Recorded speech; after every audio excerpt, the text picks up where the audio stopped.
حدیث اور سنت ایک نہیں ہے. حدیث اور سنت ایک نہیں ہے. حدیث الگ ہے، سنت الگ ہے، لیکن بالکل ہی الگ نہیں ہے، تباین کی نسبت نہیں ہے. حدیث 4 چیزوں کا نام ہے. نبی پاک صلی اللہ علیہ وسلم کا ارشاد، نبی پاک صلی اللہ علیہ وسلم کا عمل، نبی پاک صلی اللہ علیہ وسلم کے سامنے مومن نے ایک کام کیا، حضور نے اس کو برقرار رکھا، اس کو نکیر نہیں کی، تقریر. اور نبی پاک صلی اللہ علیہ وسلم کے ذاتی احوال کہ حضور کے دانت ایسے تھے، سامنے کے 2 دانتوں کے بیچ میں ذرا سا کشادگی تھی، آنکھیں ایسی تھی، بال ایسے تھے، کان ایسے تھے، چال ایسی تھی، ڈال ایسی تھی. یہ 4 چیزوں کا نام حدیث ہے. کوئی بھی ارشاد، چاہے نبوت سے پہلے کا ہو، نبوت سے بعد کا ہو، کوئی بھی عمل، کوئی بھی برقرار تقریر، مانے حضور نے برقرار رکھا. یعنی ایک مسلمان نے کوئی عمل حضور کے سامنے کیا اور حضور نے اس کو رد نہیں کیا، اس کو نقیض نہیں کی، تو یہ تقریر اور حضور کے اوصاف. اور سنت کیا ہے؟ سنت ہے وہ باتیں جن پر مسلمانوں کو عمل کرنا ہے. لہذا نبی پاک صلی اللہ علیہ وسلم کے جو ذاتی احوال ہیں وہ سنت میں نہیں آتے، اس لیے اس پر عمل تھوڑی ہوتا ہے. وہ تو حضور کے ذاتی احوال تھے کہ حضور کی آنکھیں ایسی تھی، ہم اپنی آنکھیں ایسی کیسے بنائیں گے؟ حضور کے بال ایسے تھے، ہم اپنے بال کیسے بنائیں گے؟ حضور کی چال ایسی تھی، ڈھال ایسی تھی، یہ ہم کیسے بنائیں گے؟ لہذا وہ سنت میں نہیں آئیں گے. حدیث میں تو ہیں لیکن سنت میں نہیں. اسی طرح سے کچھ حدیثیں منسوخ ہیں. جیسے پہلے یہ حکم تھا کہ آگ پر پکی ہوئی کوئی چیز کھاؤ گے تو وضو ٹوٹ گیا، اب نماز پڑھنی ہو پھر وضو کرو.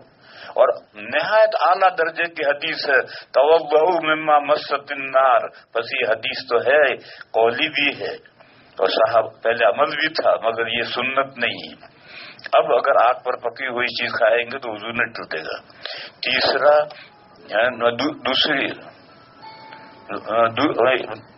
تو ایک تو وہ باتیں جو منسوخ ہو گئی وہ حدیثیں ہیں. جیسے پہلے یہ حکم تھا کہ میاں بیوی ایک دوسرے سے ملیں تو فارغ ہوں گے تب غسل واجب ہوگا، اور اگر فارغ ہونے سے پہلے میاں بیوی جدا ہو جائیں تو غسل واجب نہیں ہے. اب یہ حکم نہیں ہے، اب دوسرا حکم ہے ملتے ہی غسل واجب. بس یہ سنت ہے. اذا التقى الختانان یہ سنت ہے، اور الماء من الماء یہ حدیث ہے، سنت نہیں. تو جو باتیں منسوخ ہو گئی وہ حدیثیں ہیں، سنت نہیں ہے.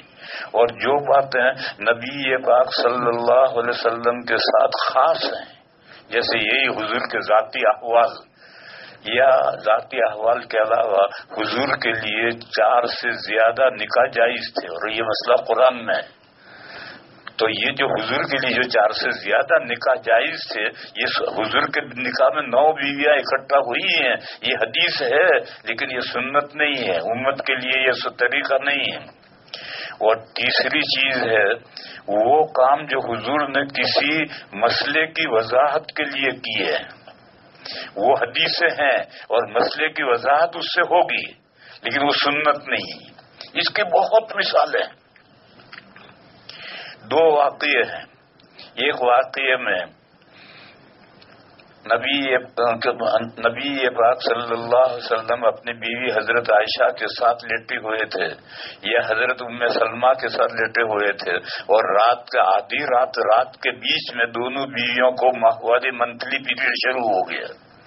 تو اس زمانے میں چراغ تو جلتے نہیں تھے، بتیاں تو تھی نہیں، ویسے ہی کام چلتا تھا. تو وہ بستر میں سے نکل کر کے اپنے ماہواری کے کپڑے باندھنے لگی تو حضور کی آنکھ کھل گئی. تو حضور نے فرمایا کہ ماہواری آ گئی؟ انہوں نے کہا جی.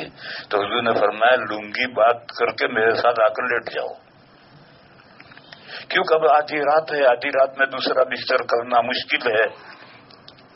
ورنہ ماہواری کے ایام میں بیویاں حضور کے ساتھ نہیں لیٹتی تھی.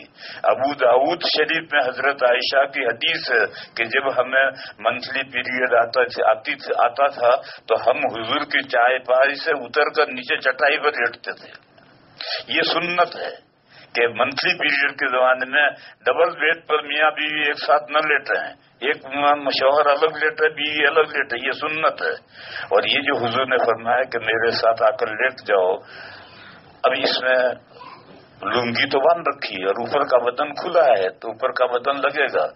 یہ قرآن کریم کی آیت ہے کہ ماہواری کے زمین میں لا تقربوہن حتی یطہرن، حائضہ عورت کے قریب مت جاؤ یہاں تک کہ وہ پاک ہو جائے۔ تو کتنا قریب جا سکتے ہیں؟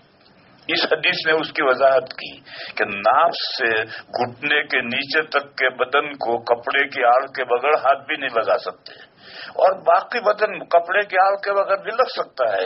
اتنا نزدیک جانا جائز ہے، اتنا نزدیک جانا جائز نہیں ہے۔ بس یہ جو حضور کا لٹانا ہے یہ حدیث ہے، اور دلیل اس کی یہ ہے کہ حضرت عائشہ صدیقہ رضی اللہ تعالی عنہ نے حضور کا یہ عمل بیان کر کے ساتھ میں یہ فرمایا کہ ایکم یملک عربہ، تم میں کون ہے جو اپنے حاجت پر کنٹرول کر سکے جتنا حضور کنٹرول کر سکتے ہیں؟ یعنی یہ تمہارے عمل کرنے کے لیے نہیں ہے، یہ تو مسئلے کی وضاحت کے لیے۔ ایسی میں ایک مثال دوں۔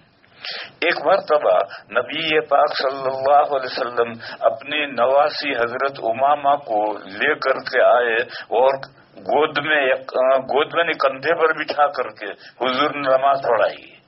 جب رکوع کا وقت آتا تھا تو بچی کو نیچے بٹھا دیتے تھے اور رکوع سجدہ کر کے اگلی رکعت میں پھر کندھے پر بٹھا لیتے تھے، پوری نماز اسی طرح پڑھائی۔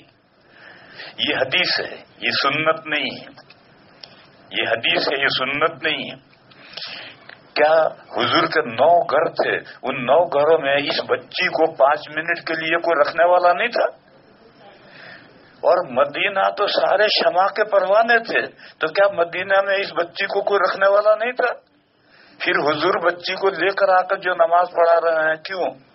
مسئلے کی وضاحت کے لیے۔ بعض مرتبہ ایسا ہوتا ہے کہ ایسی جگہ پر آدمی ہوتا ہے کہ چور اچکوں کا خطرہ ہوتا ہے یا درندے کا خطرہ ہوتا ہے، اور بچہ ہے اس کو بٹھا کر رکھا تو کوئی چور اچک کے لے جائیں گے، تو ایسی موقع پر بچے کو اٹھا کر کے نماز پڑھ، نماز قضا نہیں کرنی۔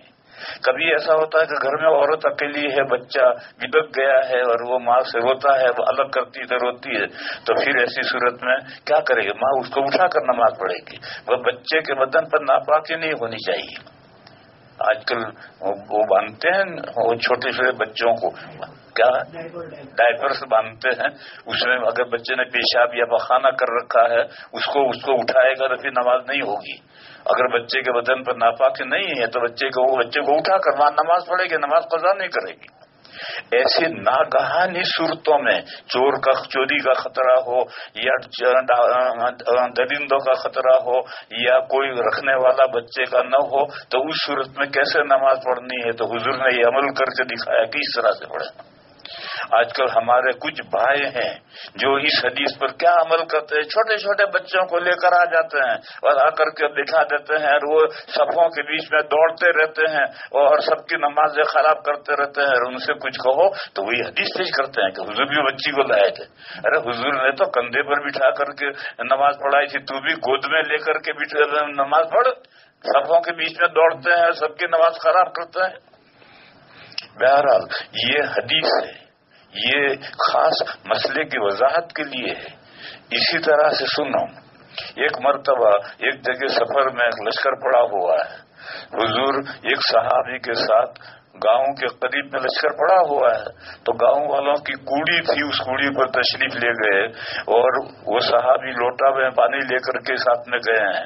تو حضور نے جب وہ لوٹا رکھ کر جانے لگے تو حضور نے فرمایا نہیں، یہاں کھڑے رہو اور ادھر منہ کر لو، دوسری طرف منہ کر لو، اور حضور نے کھڑے کھڑے پیشاب کیا کوڑی پر، گندگی پر۔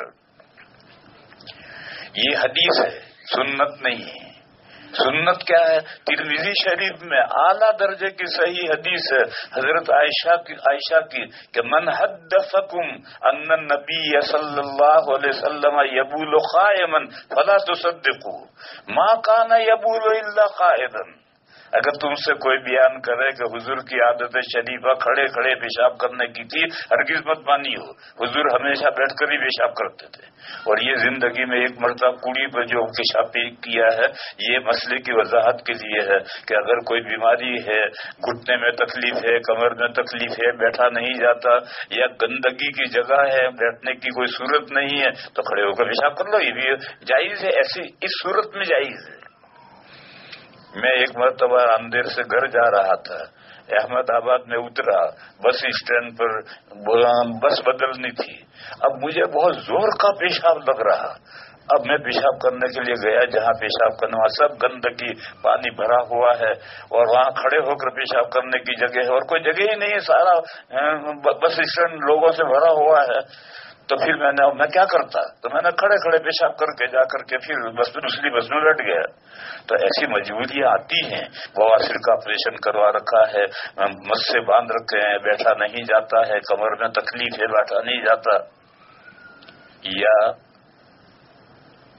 آج کل میری صورتحال یہ ہے کہ میں یہ جو ویسٹرن ٹوائلٹ ہے اس پر تو پیشاب کرنے کے لیے چھوٹے بڑے استنجے کے لیے بیٹھ سکتا ہوں، نیچے بیٹھوں تو پھر مجھ سے کھڑا ہوا ہی نہیں جاتا۔